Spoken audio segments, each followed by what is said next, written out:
नमस्ते स्टूडेंट्स, हमेशा खुश रहो बिटिया। I am doctor Suman Ahuja, assistant professor काय चिकित्सा department, faculty of Ayurvedic science, Jyoti Vidyapeeth women's university. Today I'll throw light on the concept, very important topic, nephrotic syndrome. So going through few slides of it. So nephrotic syndrome, it is characterized by very heavy proteinuria, that is passage of protein in the urine, more than 3.5 gram per 24 hours, hypoalbuminemia and edema. Hypoalbuminemia, that is concentration of albumin is decreased in the blood. Blood volume may be normal, reduced, or increased. Renal sodium retention is an early and universal feature. So there is a renal sodium retention. The diseases that cause nephrotic syndrome all affect the glomerulus either directly by damaging podocytes or indirectly by causing scarring or deposition of exogenous materials such as amyloid into the glomerulus.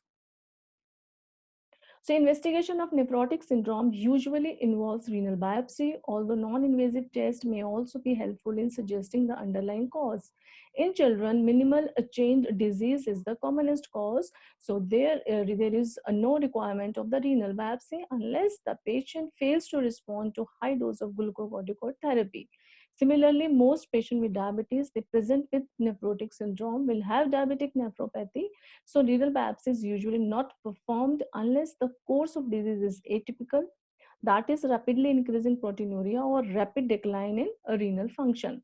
If we see the presentation and their causes, the first presentation is fulminant presentation and the first cause is minimal change disease. It occurs in children, young adult, and occasionally seen in older patient. And in this condition, there is no specific investigation recommended. Next condition is primary focal segmental glomerulosclerosis, and it occurs in young adults, and in this condition also there is no specific investigation recommended. Next presentation is subacute presentation, membranous nephropathy. In this case, this presentation takes place and this disease occurs in middle-aged to older patients, and the investigations hepatitis B, C, plus HIV serology, ANA, D as double standard DNA.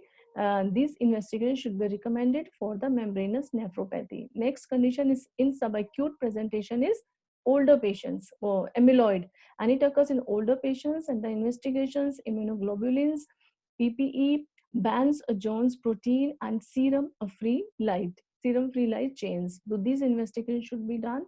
Next is gradual progression. In this condition, there is diabetic nephropathy because this is a progressive disease. It occurs gradually. So any age, it can occur in any age, but rarely less than 10 years from diagnosis of type 1 diabetes.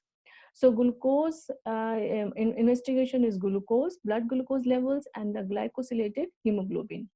If we see the management of the nephrotic syndrome, that should be directed at the underlying cause. So as the cause, whatever cause is responsible for the nephrotic syndrome, so treatment will be according to that. In addition, nephrotic syndrome is associated with a number of complications which may require supportive management unless the nephrosis is expected to resolve rapidly, such as in glucocorticoid responsive minimal change disease. Now, some of the complications of nephrotic syndrome, as we discussed earlier, hypoalbuminemia.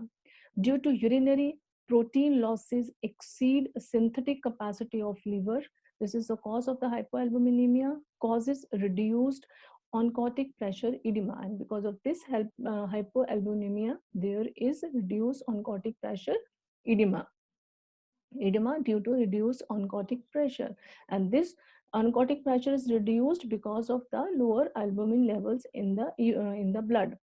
Treatment of the underlying cause. So treatment of hypoalbuminemia is the underlying cause which is causing this condition, is the cause of this hypoalbuminemia. Now next is average sodium retention. The causes are secondary hypoaldosteronism, additional poorly characterized intrarenal mechanism, and they causes symptom edema, and the treatment lines are diuretics and a low sodium diet. Next complication is hypercholesterolemia, non-specific increase in lipoprotein synthesis, by liver in response to low oncotic pressure. Because of hypoalbuminemia, there's low oncotic pressure, and because of this and the response to this low oncotic pressure, livers start synthesizing lipoproteins, and that will cause hypercholesterolemia. So this hypercholesterolemia causes high rate of atherosclerosis, and the treatments are statins and ezetimibe that reduces the cholesterol level. Next is hypercoagulability. So relative loss of inhibitors of coagulation and increase in liver synthesis of procoagulant factors. So this is also a important complication of the nephrotic syndrome, and venous thromboembolism is the symptom of this hypercoagulability, and the treatment is consideration of prophylaxis in chronic or severe nephrotic syndrome. Next complication is infection. So hypogammaglobulinemia due to urinary loss of immunoglobulins that makes the patient prone to infections, and which infection takes place pneumococcal and meningococcal infections, and consideration of vaccination and the symptomatic treatment should be done for this complication.